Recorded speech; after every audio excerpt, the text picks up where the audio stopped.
तो बच्चे आज हम रिवीजन करने जा रहे हैं पीरियोडिक टेबल। सबसे पहले जो साइंटिस्ट आए डॉबनियर, फिर न्यूलैंड लॉ ऑफ ऑक्टेव्स, फिर Lothar Meyer and then Mendeleev. After Mendeleev Moseley ने कहा कि सारी प्रॉपर्टीज किस पे डिपेंड करेंगी बेटा? Atomic number, not on atomic mass. Clear? तो मॉसले ने हमें बताया कि कैसे एटॉमिक नंबर फाइंड किए जाते। ठीक है, तो देखिए मॉसले ने क्या किया, एलिमेंट को स्ट्राइक करवाया। ठीक है, कैथोड रेज स्ट्राइक होने पे एक्स रेज प्रोड्यूस होती। जिस एलिमेंट का एटॉमिक मास फाइंड करना, एटॉमिक नंबर फाइंड करना, तो उसकी फ्रीक्वेंसी एक्स रेज की चेक करनी, तो सेम वही फिर पर्टिकुलर फॉर्मूला में पुट कर दिया।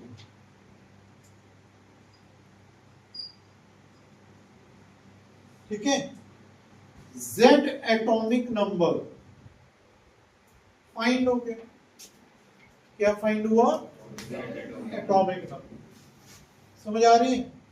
अब ये एटॉमिक नंबर डिफरेंट एलिमेंट्स के लिए डिफरेंट होगा, तो इस तरह एलिमेंट्स के एटॉमिक नंबर फाइंड किए थ्रू मॉसले। ठीक है, अब उसके बाद मॉसले ने पीरियोडिक टेबल फॉर्म किया with the help of other scientists. ठीक है, ठीक है, उससे पहले मैं बताऊंगा पीरियोडिसिटी क्या बच्चे? पीरियोडिसिटी। कुछ एलिमेंट्स के बाद एक और ऐसा एलिमेंट्स आना जो फिर से शुरू करे सेम प्रॉपर्टी शो कर, जैसे कि lithium, beryllium, boron, carbon, nitrogen, oxygen, fluorine, neon, फिर से क्या आ जाएगा? सेम प्रॉपर्टी शो करेगा। That is known as periodicity. अब इसका कॉज क्या है? इसका कॉज क्या, क्यों पीरियोडिसिटी हो रही? ठीक है, कॉज है बेटा आउटर मोस्ट शेल इलेक्ट्रॉन्स। क्या बोला?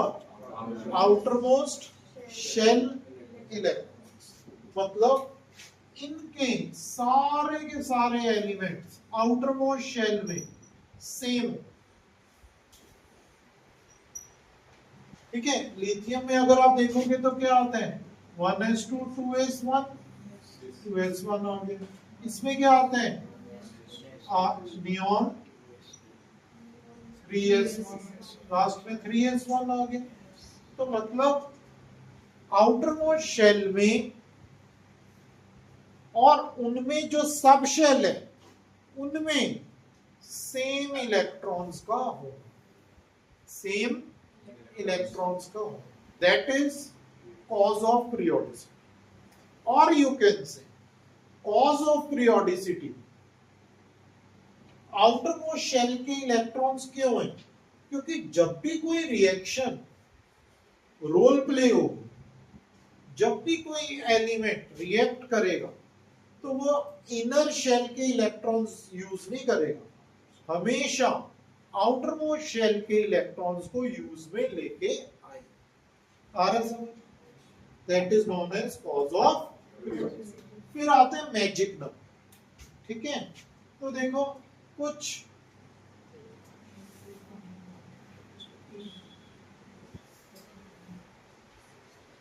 पीरियोडिसिटी में फर्स्ट टू एलिमेंट्स के बाद सेम प्रॉपर्टी किसकी आती है?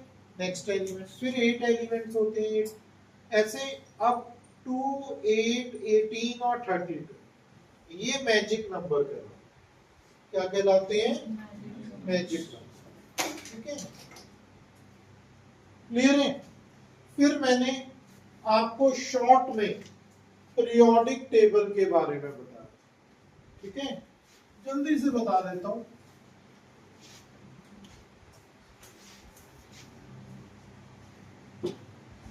शॉर्ट में बता रहा हूं, ध्यान देना।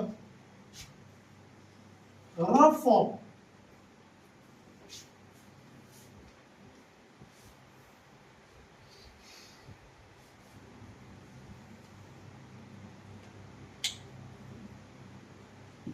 Of periodic table, S block है, पी ब्लॉक है, डी ब्लॉक है और एफ ब्लॉक है। एस में कितने शेल्स होते हैं, एस में कितने ग्रुप्स होते हैं, 2, ठीक है। पी में कितने होते हैं, 6। ऐसे ही बी में कितने होंगे, 10 और एफ में कितने होंगे, 40। इनकी जनरल कॉन्फ़िगरेशन बहुत अच्छे से याद रखनी है। 1 to 2 NS2 NP 1 to 6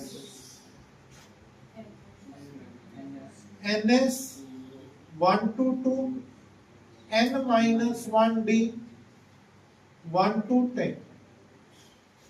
Is this okay? फिर F में N minus 2F 1 to 14 N minus 1 D 0 और 1 NS 1 to 2। नेक्स्ट, इसके बाद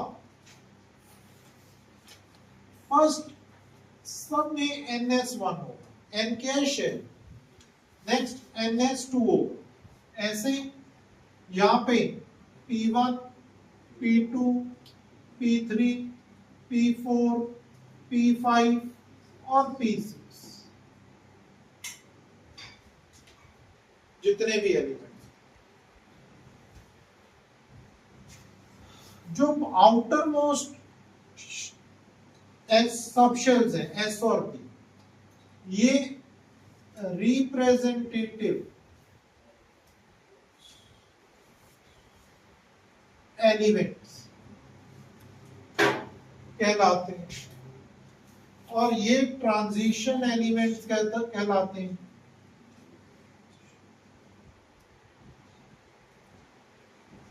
जिनमें D10 आता है,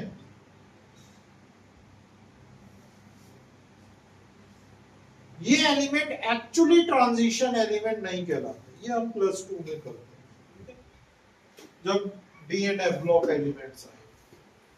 F ब्लॉक, यस,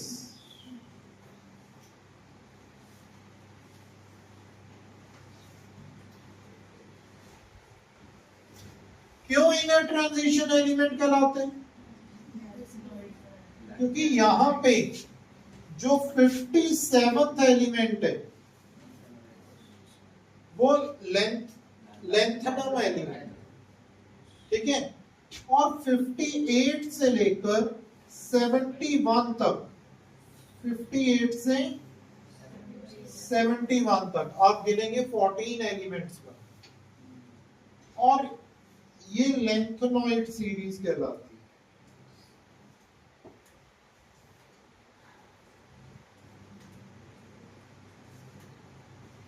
और अगर 89th एलिमेंट देखो तो एक्टिनम कहलाता है। उस ब्लॉक में 90 से लेकर 103 तक, 90 to 103 तक ये एलिमेंट्स एक्टिनॉइड सीरीज के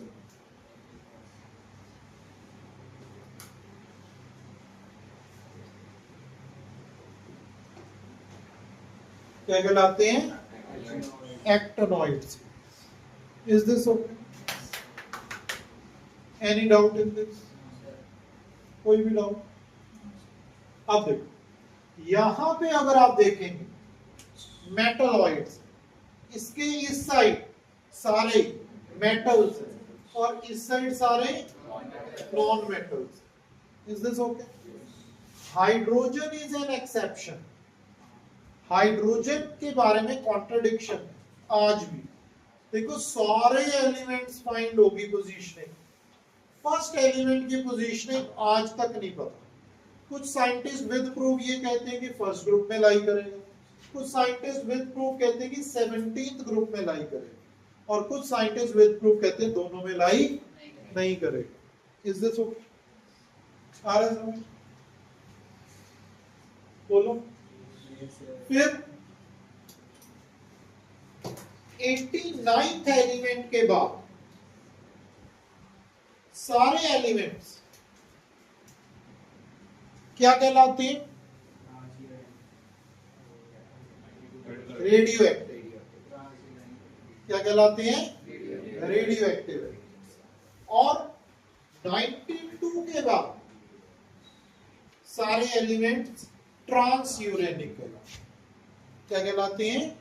trans uranic. Is this okay? Is this okay?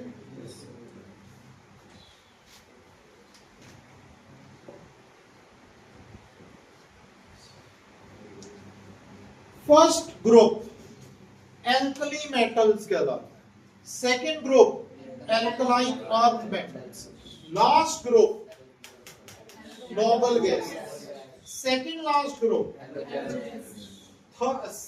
फिर उसके बाद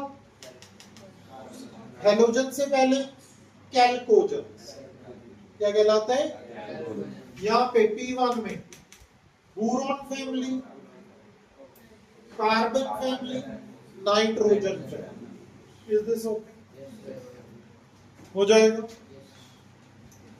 जनरल कैरेक्टरिस्टिक्स थोड़ा सा बता रहा हूं। एक चीज और, how many groups are there? 17 groups are 17 18 groups are. ध्यान से बोलो, ठीक है? And total periods 7 are. Is this okay? In first period you can accommodate 2 electrons. In second period you can accommodate 8, like this, 2, 8, 8, 18, 18, 32, 32. This is in first period, second period, third period, fourth period, fifth, sixth and seventh. How come 32 in sixth? 14 elements of F block is also there. So total becomes 2 plus 14 plus 10 of D and plus 6 of P. It becomes 30. Same with 7th period. Same with 7th period. Is this okay? Any doubt? कोई doubt है बताओ? यहां तक हो जाएगा? बोलो बेटा। यहां तक हो जाएगा? फिर इसके बाद मैंने बताया था डायगोनल रिलेशनशिप।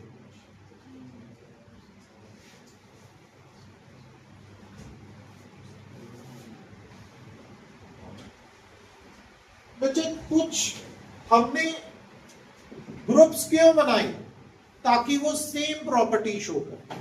बट कुछ एलिमेंट्स चालाक होते हैं ना, कुछ बच्चे चालाक होते हैं। वैसे ही कुछ एलिमेंट्स अपना ग्रुप के साथ तो सेम बिहेवियर नहीं शो कर रहे, डायगोनली कुछ एलिमेंट्स के साथ सेम बिहेवियर शो कर रहे हैं। जैसे कि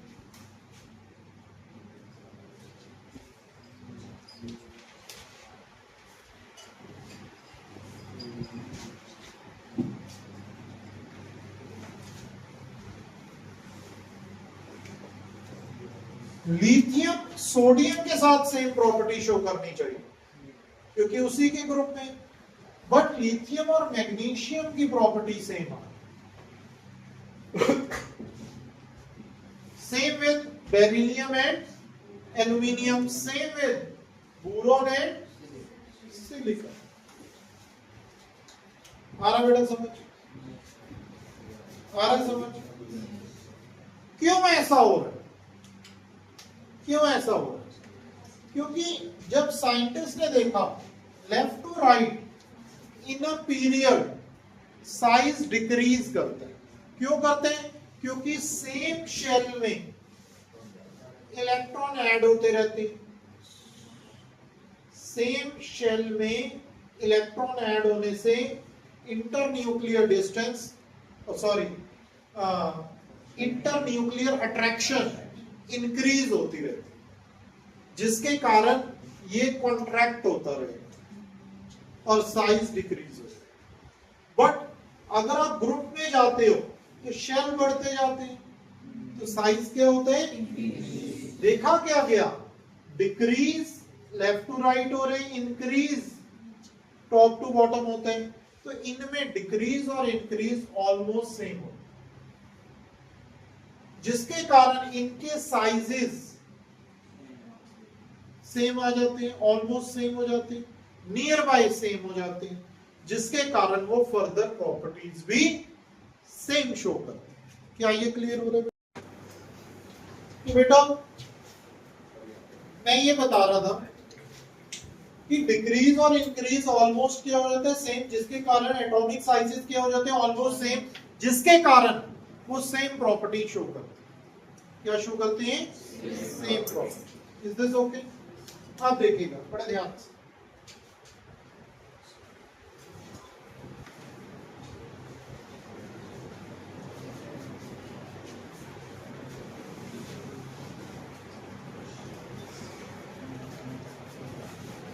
इसके बाद नॉमेनक्लेचर ऑफ एलिमेंट्स, इसको आयुपैक नेमिंग भी बोल दिया गया। After 100 how to name the element. एक रूल बनाया गया जिसमें 0 को निल, 1 को अन, 2 को बाई, 3 को, 4 को, 5 को, 6 को, 7 को, 8 को और 9 को एन बोलते हैं। आ रहा समझ? तो अगर मैंने 1, 1, 4 की नेमिंग लिखनी, तो अन क्वाड ईएम, लास्ट में IUM लगा, अन क्वाड ईएम। तो अब देखो शॉर्टर वर्जन क्या लिखते हैं? अन का U Q, answer is U Q. Is this okay? ऐसे आपको लिखना है। 109 un nil enn ium, un nil enn ium. Is this okay? अरे आ रहा है समझ? yes, फिर इसके बाद बेटा मैंने बताया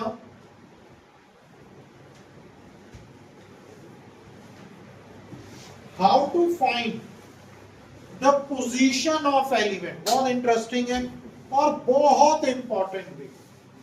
how to find the position of element. बच्चों पोजीशन कैसे निकालें? अगर किसी भी एलिमेंट की पोजीशन जाननी तो आपको क्या क्या जानना पड़ेगा? Block,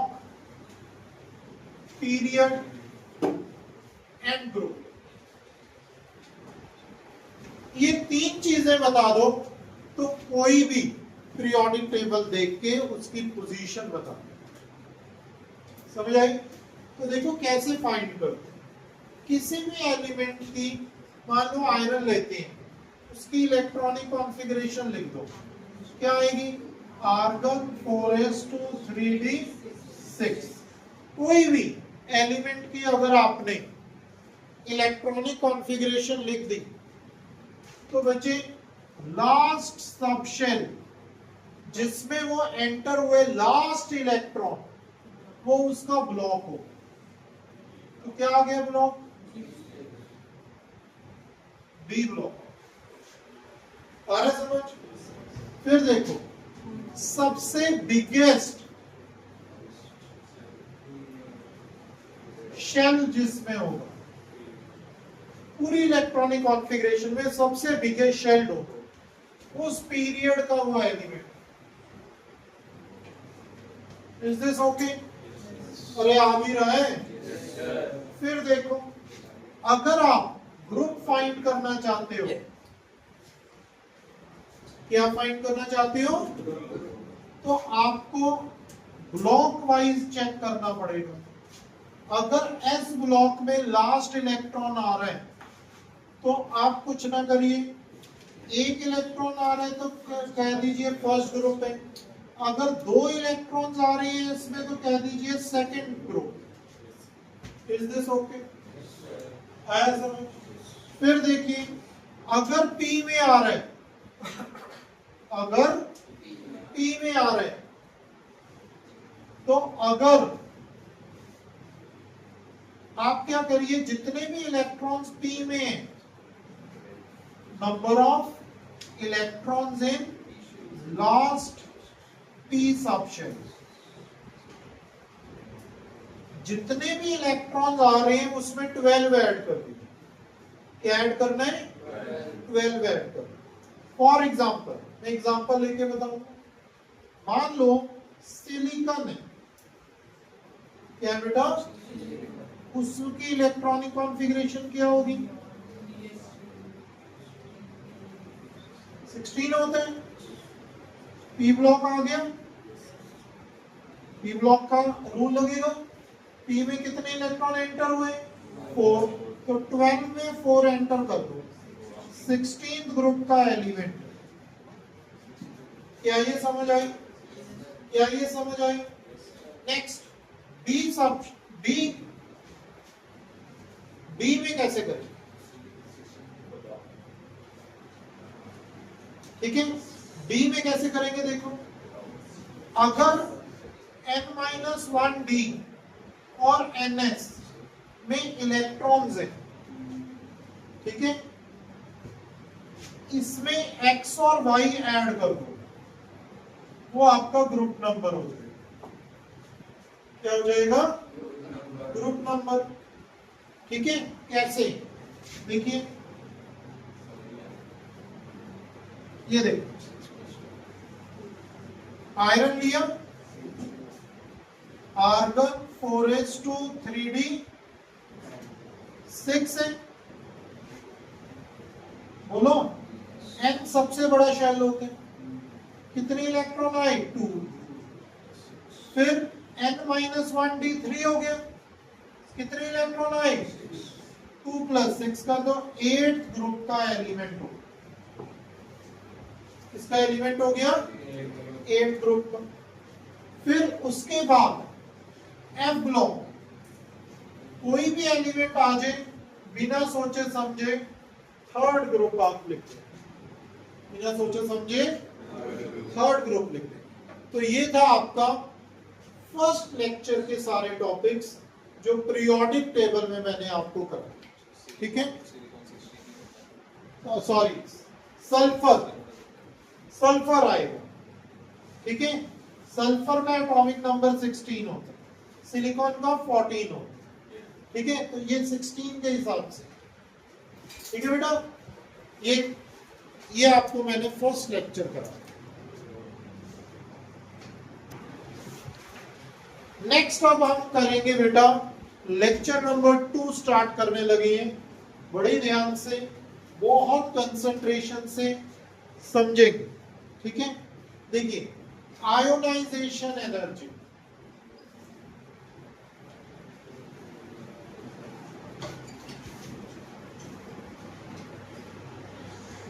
minimum amount of energy required by outermost shell to be emitted from isolated gaseous atom। क्या बोला? minimum amount of energy required by outermost shell electron to be emitted from isolated gaseous atom। Is this okay? अब देखिए, ionization energy अगर हम generally देखें तो 3rd ionization energy greater होती है than second than first, but ये element to element vary करते। जैसे कि आपको मैग्नीशियम है, मैग्नीशियम का पूछा गया कि डिक्रीजिंग ऑर्डर बताओ आयनाइजेशन एनर्जी का, तो आप क्या करोगे, इस तरह का पैटर्न बना दोगे।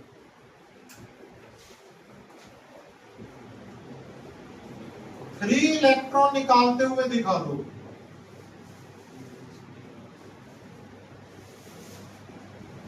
ठीक है, किसी भी एलिमेंट का आगे आप ऐसे ही करेंगे, फिर इसकी इलेक्ट्रॉनिक कॉन्फ़िगरेशन लिख दोगे।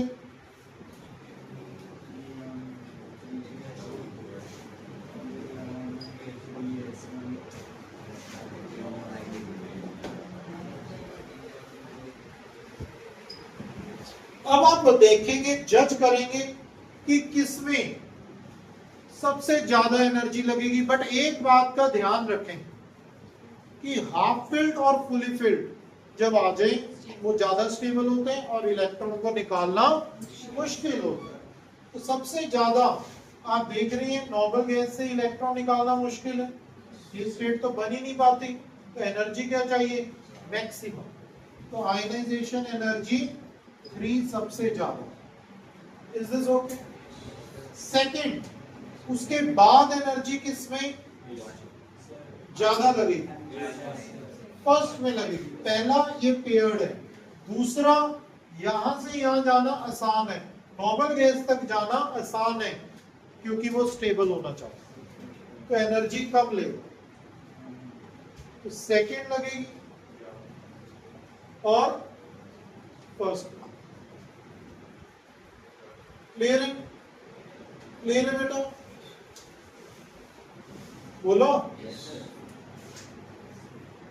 सबसे कम एनर्जी, ध्यान ही नहीं दे रहे।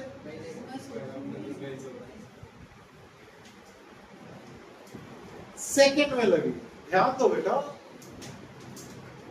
आ जाएगा, आ जाएगा। तो ऐसे किसी भी एलिमेंट का आप फाइंड कर सकते हो कि कौन कौन से फैक्टर्स हैं जिन पे आयोनाइजेशन एनर्जी डिपेंड करती है। फर्स्ट फैक्टर,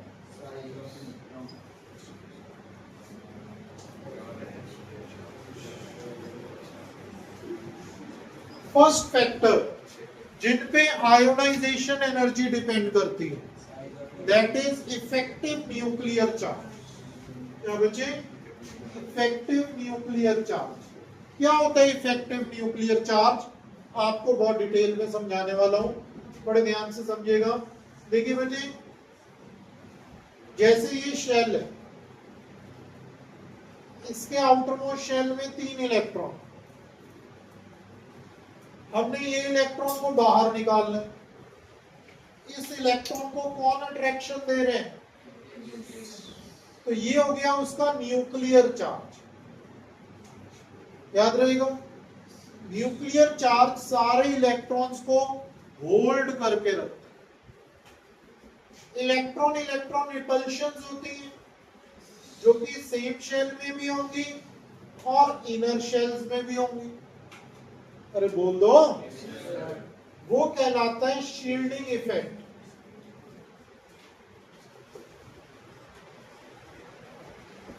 और स्क्रीनिंग कांस्टेंट।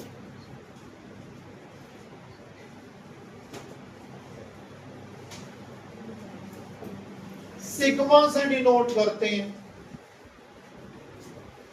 अब रिपल्शंस के कारण न्यूक्लियर चार्ज कम हो रहे हैं।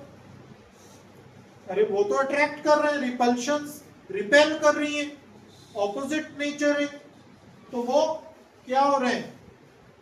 न्यूक्लियर चार्ज कम हो रहे हैं। जो कम होके बचा उसको इफेक्टिव न्यूक्लियर चार्ज कहते हैं। Nuclear charge minus sigma. How to find sigma, ये मैंने बहुत डिटेल में कराया हुआ है, बट वो सिलेबस में नहीं। स्लेटर रूल वो सिलेबस में, एक्चुअल सिलेबस में नहीं। ठीक है, अब देखिए, अब अगर बताओ इफेक्टिव न्यूक्लियर चार्ज ज्यादा होगा तो आयनाइजेशन एनर्जी ज्यादा लगेगी। यस और नो? तो you can say that effective nuclear charge is directly proportional to ionization. Electron निकालना मुश्किल हो जाएगा अगर इफेक्टिव न्यूक्लियर चार्ज ज्यादा हो। कर लोगे। सेकंड फैक्टर आता है आपका atomic size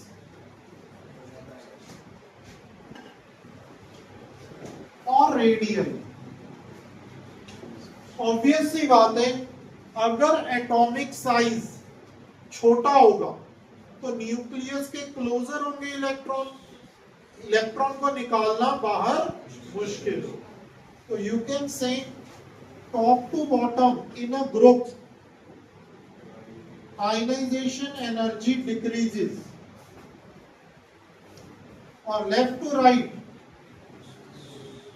in a period ionization energy increases.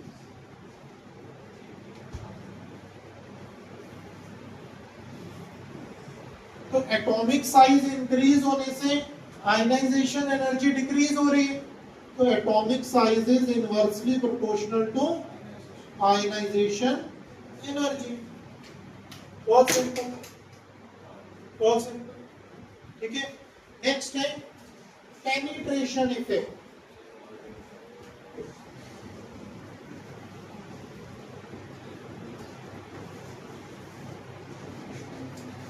अब देखो, आपको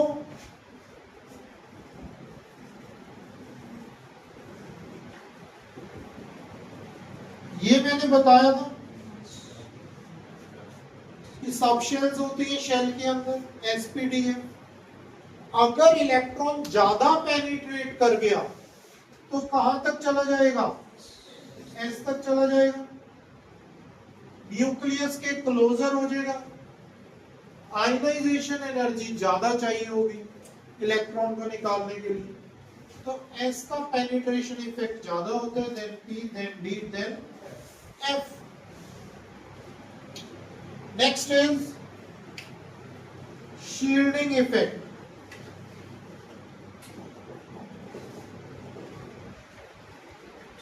अभी मैंने बताया repulsions made by same shell और inner shell electrons towards target electron, जिसे बाहर निकालते हैं।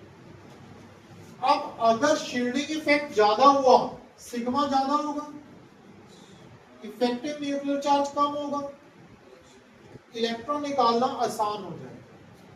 तो shielding effect is inversely proportional to ionization energy. Next is electronic configuration. पता ही है आपको, half filled and fully field.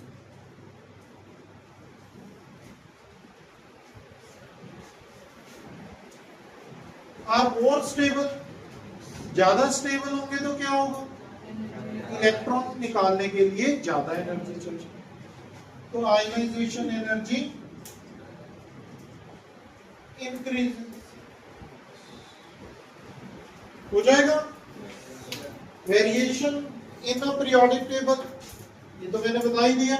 Group में साइज बढ़ता है क्योंकि शेल बढ़ती है, आयनाइजेशन एनर्जी कम होती जाएगी।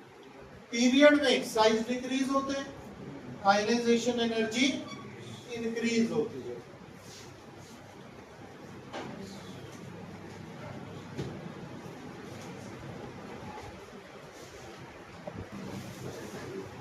अब हम करेंगे इलेक्ट्रॉन गेन एंथैल्पी और electron affinity.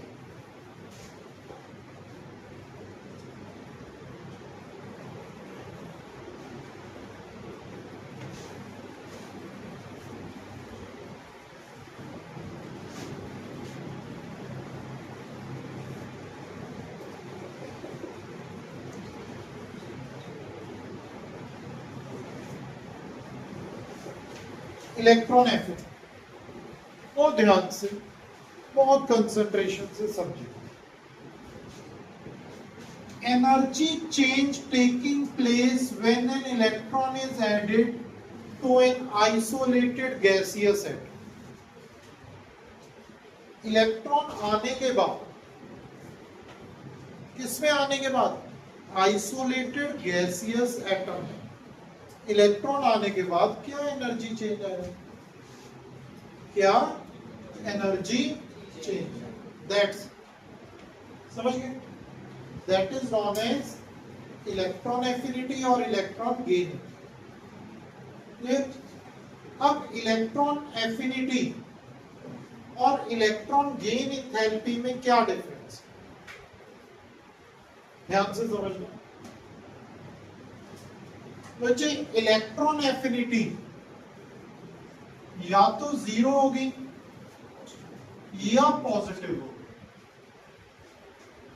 Electron gain enthalpy negative भी हो सकती है, जीरो भी हो सकती है और पॉजिटिव भी हो सकती है। और जितना इलेक्ट्रोनेगेटिव एलिमेंट होगा उतना ही पॉजिटिव इलेक्ट्रॉन एफिनिटी ज्यादा आएगी। समझ आई? इधर उल्टा होगा, जितना इलेक्ट्रोनेगेटिव होगा उतनी वैल्यू नेगेटिव आएगी। आ रहा है समझ? क्योंकि इसमें इलेक्ट्रॉन अट्रैक्ट करने पे एनर्जी रिलीज हुई और वो रिएक्शंस क्या कहलाएंगी, एक्सो अर्चिक।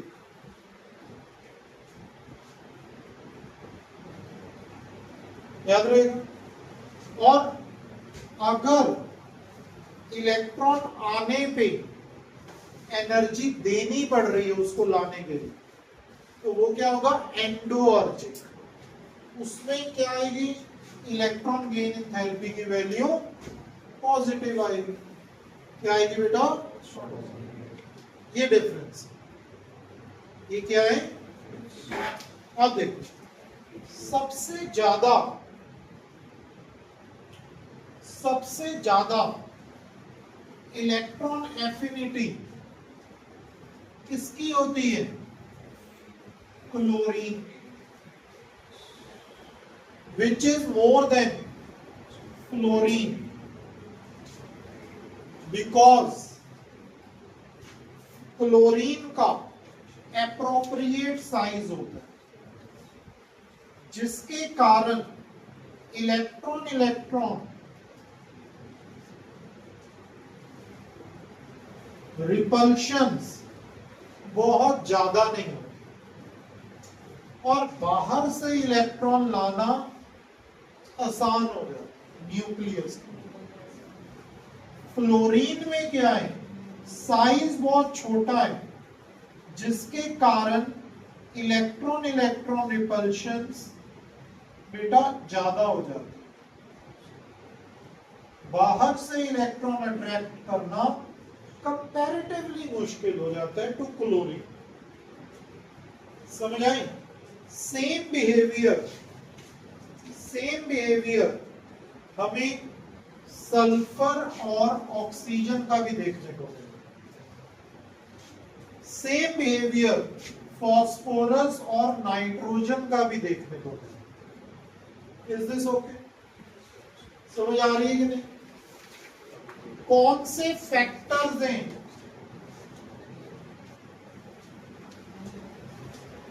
जिन पे इलेक्ट्रॉन गेन एंथैल्पी और इलेक्ट्रॉन एफिनिटी डिपेंड करती है? पहला factor, effective nuclear charge. Obvious है, इफेक्टिव न्यूक्लियर चार्ज ज्यादा होगा तो इलेक्ट्रॉन एफिनिटी भी हायर होगी, directly proportional two electron affinity. बच्चे समझ आ रहे हैं? आ रहे समझ? इधर ही हो। तो second point, that is size of atom.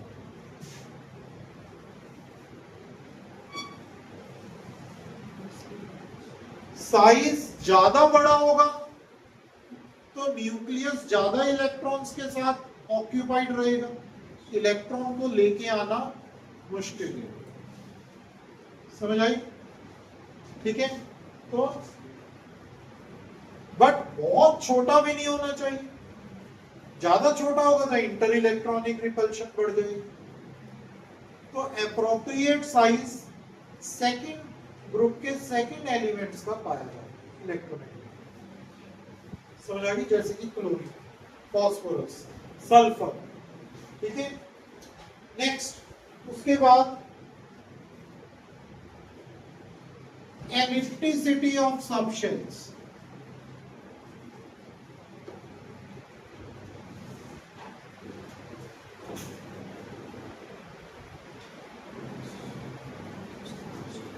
एलिप्टिसिटी of subshells, अगर क्लोजर है न्यूक्लियस के सबशेल, समझ आई, तो इलेक्ट्रॉन को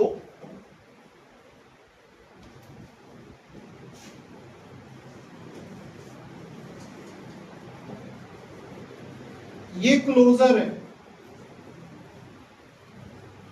एस क्लोजर है, तो इलेक्ट्रॉन को लाना एस तक मुश्किल होगा क्या इजी? मुश्किल होगी। तो ellipticity you can say s की ज्यादा होगी than P then D than, ठीक है, ठीक है। अब इसके बाद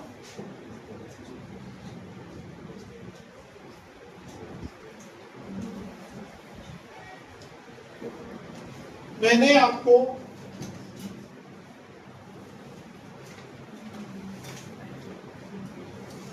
कुछ प्रॉपर्टीज बताई थी डाउन द ग्रुप कैसे बिहेव करती। मेटेलिक नेचर, क्या बचे? मेटेलिक नेचर, रिड्यूसिंग नेचर,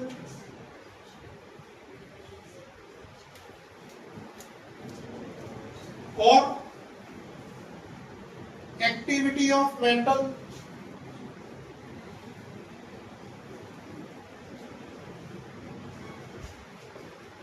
और बेसिक नेचर ऑफ ऑक्साइड्स।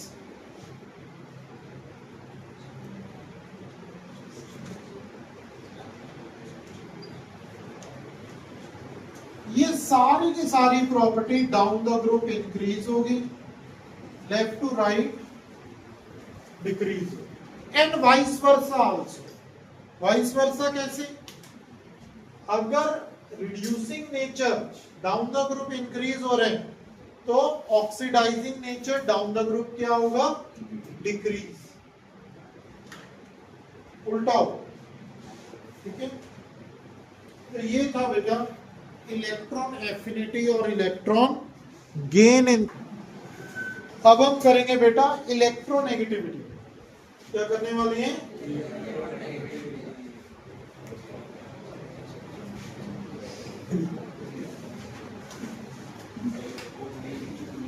और ध्यान से समझना, इलेक्ट्रोनेगेटिविटी को काई से डिनोट करते हैं, ठीक है, और इलेक्ट्रोनेगेटिविटी को एरो से डिनोट करते हैं विद कटिंग बैक से।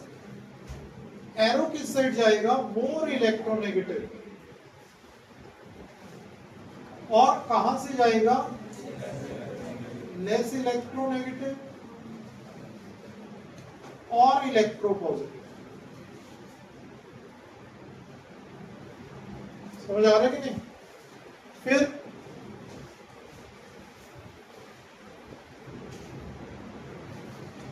इलेक्ट्रोनेगेटिविटी होती क्या है? tendency of an element to attract shared pair of electrons towards itself in covalently bonded atoms. In covalently bonded atoms. क्या ये क्लियर हो? अरे बोल दो। अब ध्यान से समझना, पॉलिंग स्केल से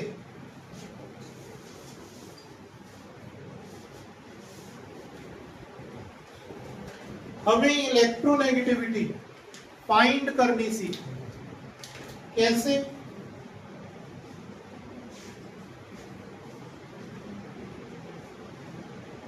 मान लो इनकी इलेक्ट्रोनेगेटिविटी चेक करनी है, काई ए माइनस काई बी, अरे बोलो, chi A minus chi B.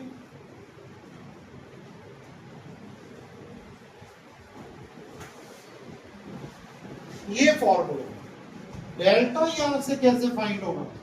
Energy of A B minus under root of energy of A into energy of B B. Clear हो गया?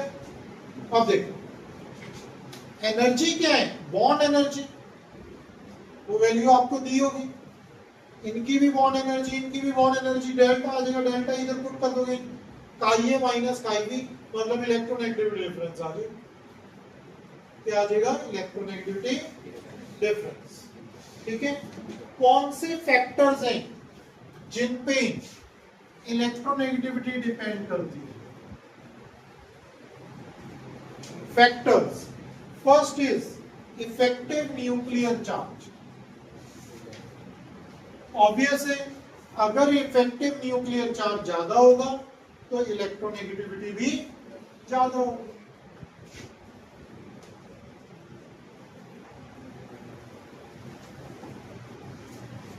क्या ये क्लियर है बेटा? बोलो जल्दी बोलो। Second, size of atom,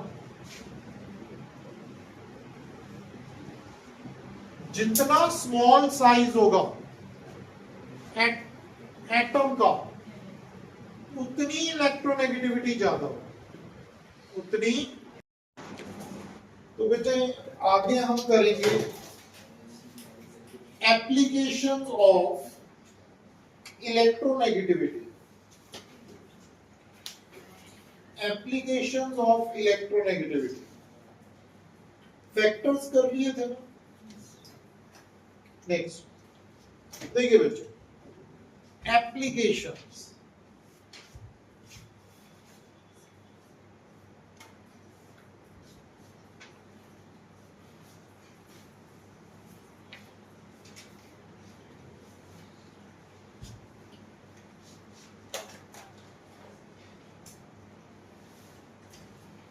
of electronegativity, ध्यान से समझिएगा।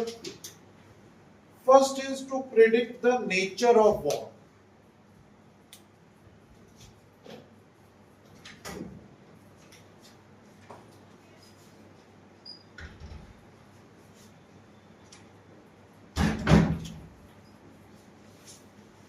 To predict nature of bond, ठीक है। फर्स्ट वन देखो, अगर बच्चे आपने पॉलिंग स्केल से जो इलेक्ट्रोनेगेटिविटी डिफरेंस फाइंड किया वो 1.7 आ जाए, क्या आ जाए बेटा? 1.7। तो 50% कोवलेंट करेक्टर होता है, 50% आयनिक करेक्टर। ये क्लियर? नेक्स्ट, अगर इलेक्ट्रोनेगेटिविटी डिफरेंस 0 आ जाए, 100% कोवलेंट हो।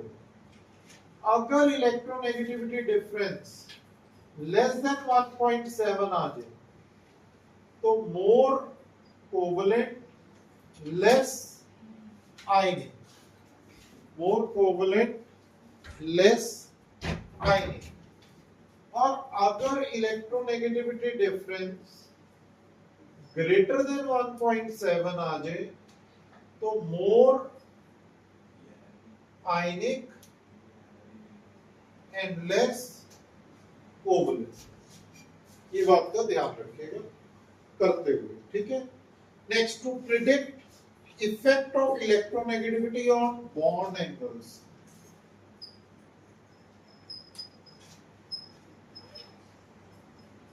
Effect of electronegativity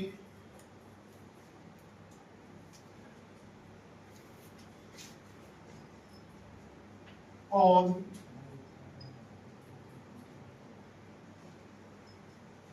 bond angles. ठीक है, ये मैंने आपको बताया था कि अगर बेटा मान लो सेंट्रल एलिमेंट सेम है,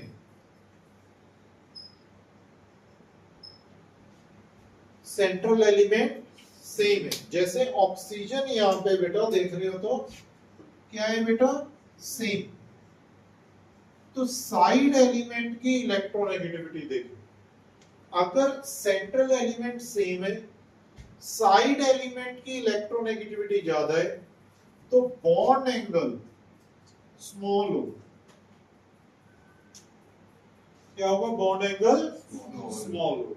ठीक है, 103.3, 109 और ब्रोमीन के केस में 110.9 और 112।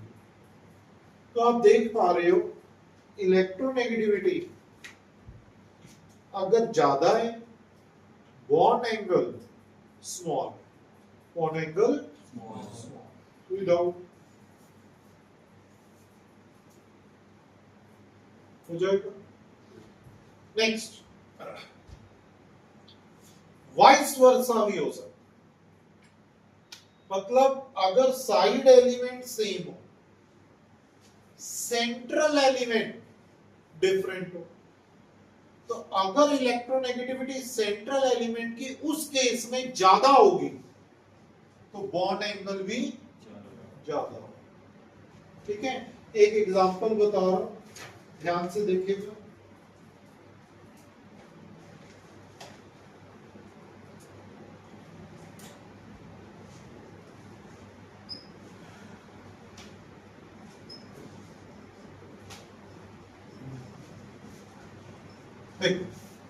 अगर यहां पे आप बहुत ध्यान से देखें तो साइड एलिमेंट्स क्या है, सेम आगे,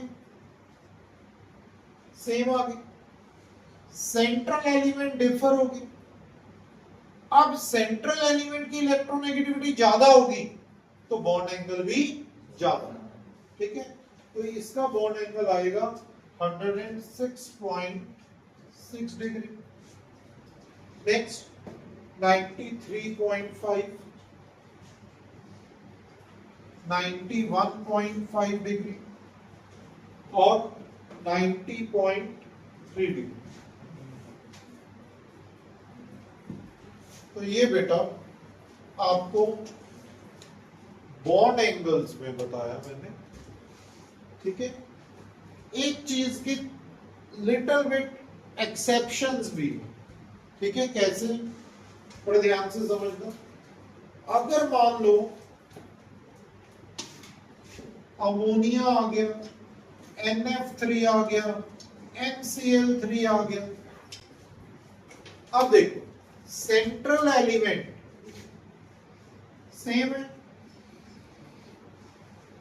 इलेक्ट्रोनेगेटिविटी सबसे ज्यादा है, अरे बोलो, उससे कम क्लोरीन की, उससे कम ब्रोमीन की होगी, उससे कम आयोडीन की होगी, फिर लास्ट में कहीं जाके हाइड्रोजन का आएगा electronegativity.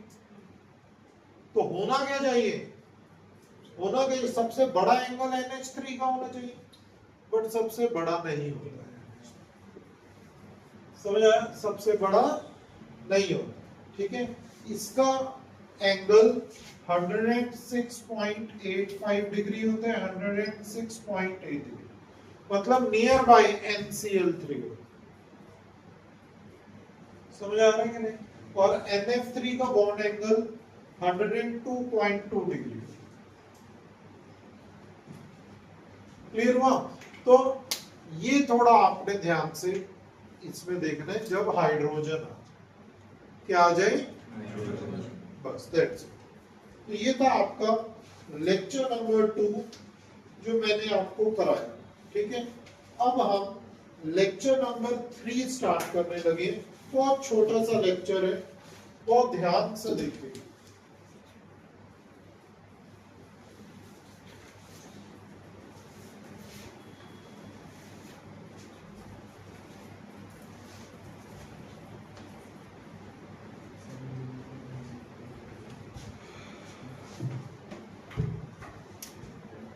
Atomic radius.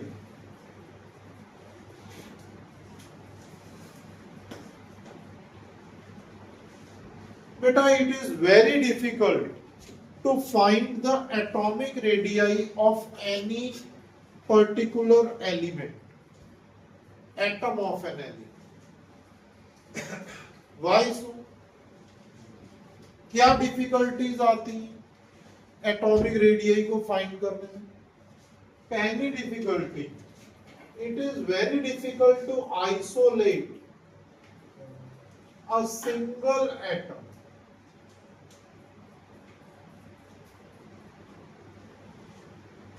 It is very difficult to isolate a single atom. मुझे क्लियर हो? एक एटम को सेपरेट करना बहुत डिफिकल्ट है। क्या ये मार्कर से एक एटम अलग हो सकता है? कर सकते हो सेपरेट? तो उसका रेडियाई फाइंड करना तो किधर पॉसिबल होगा? समझ आया? सेकंड पॉइंट थोड़े ध्यान से, बड़ी कंसंट्रेशन से समझिएगा कि हम एटम की ये जो शार्प बाउंड्रीज बनाते हैं, एटम में एक्चुअली शार्प बाउंड्रीज नहीं होती।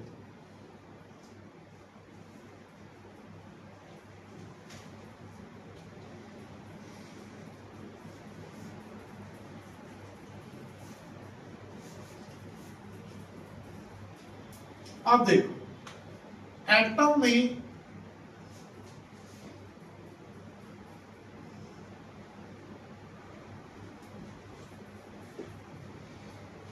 इस शेल का ये रेडियाई फाइंड करोगे कि ये रेडियाई फाइंड करोगे? आ जाएगी difficulty. Third, environment around the atom. अगर मान लो एक एटम के अराउंड नेगेटिवली चार्ज्ड एनवायरमेंट, तो वो न्यूक्लियस को अट्रैक्ट कर लेगा। बोलो, अब रेडियाई कौन सा फाइंड करोगे? ये फाइंड करोगे कि ये फाइंड करोगे? आगे डिफिकल्टी आया समझ? तो इस करके, इन सारी चीजों करके हम एक्यूरेटली एटॉमिक रेडियाई फाइंड कर ही नहीं पाते। तो साइंटिस्ट को अप्रोक्सीमेशन में जाना पड़ा। किसमें जाना पड़ा? अप्रोक्सीमेशन। तो एटॉमिक रेडियाई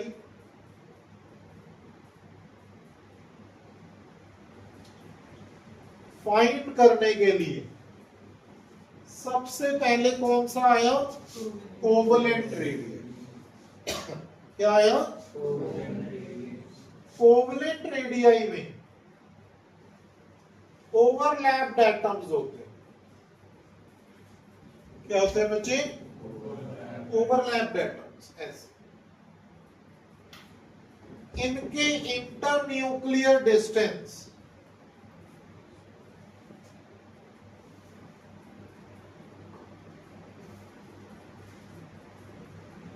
समझ आई?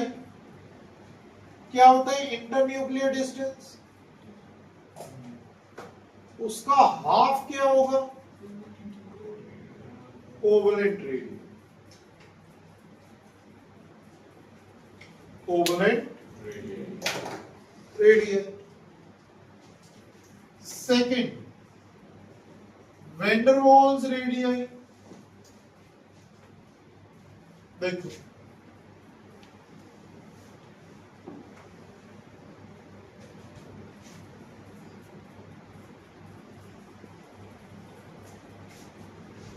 दो adjacent atoms of two different molecules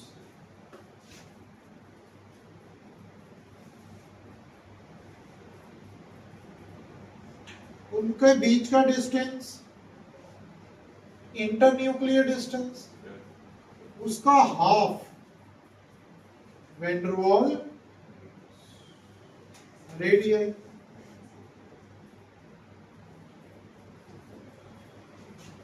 third, metallic radius, दोनों एटम्स इनमें आपस में टच कर रहे होते हैं।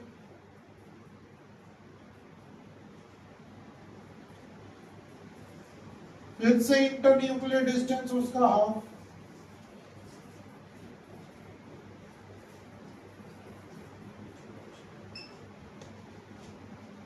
क्लियर हुआ कि नहीं? क्लियर हुआ बेटा? तो ये एटॉमिक रेडियस, ये क्या है? Atomic radius. सबसे बड़ा वैंडरवॉल होएगा, उसके बाद उससे छोटा, ये आप समझ गए, ठीक है। आयनिक रेडियस, एटम्स एक कटायन है और एक एनायन। तो कटायन स्मॉलर इन साइज होगा, एनायन बिगर इन साइज होगा। जहां पे ये टच हो रहे हैं उधर एक लाइन ड्रॉ कर लेंगे। ये क्या आ गया? Cationic radius. ये क्या आ गया? Anionic radius. क्लियर हुआ कि नहीं? तो इस तरह से हमने एटॉमिक एंड आयनिक रेडियस बताया। अब कौन से फैक्टर्स हैं जिन पे एटॉमिक रेडियस डिपेंड करते? और क्या बोला मैंने? Factors influencing atomic radius.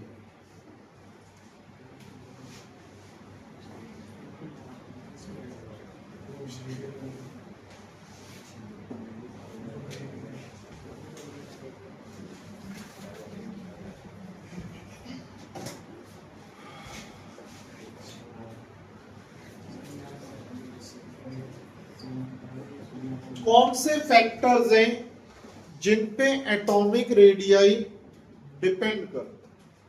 First is multiplicity of bond.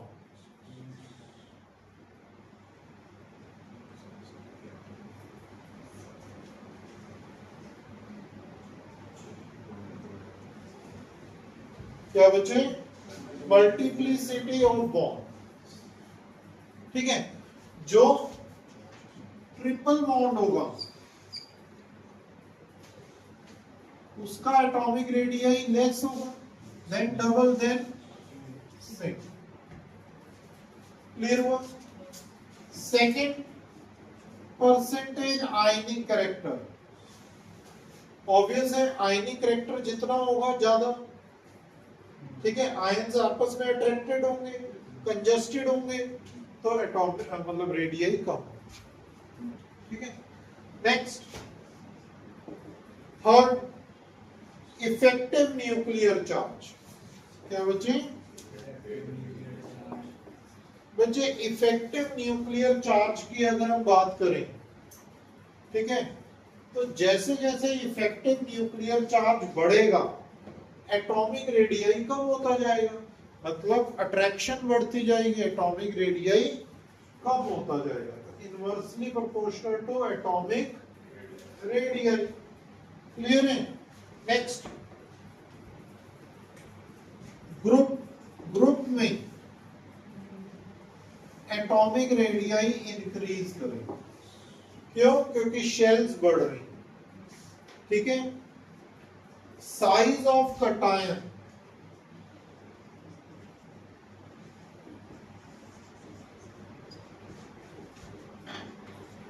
Size of cation, जितना बेटा पॉजिटिव चार्ज ज्यादा होगा उतना आयनिक रेडियस छोटा होगा।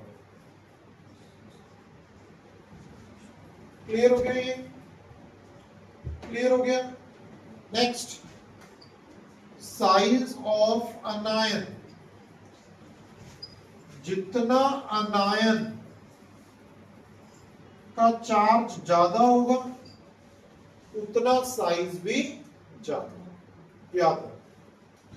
Seventh and last, size of iso electronic species.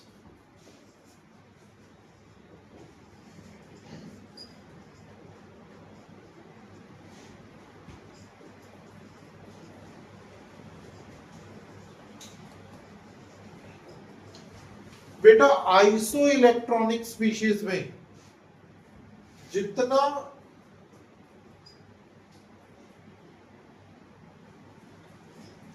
Negative charge बड़ा होगा उतना एटॉमिक रेडियस भी बड़ा होगा। ठीक है,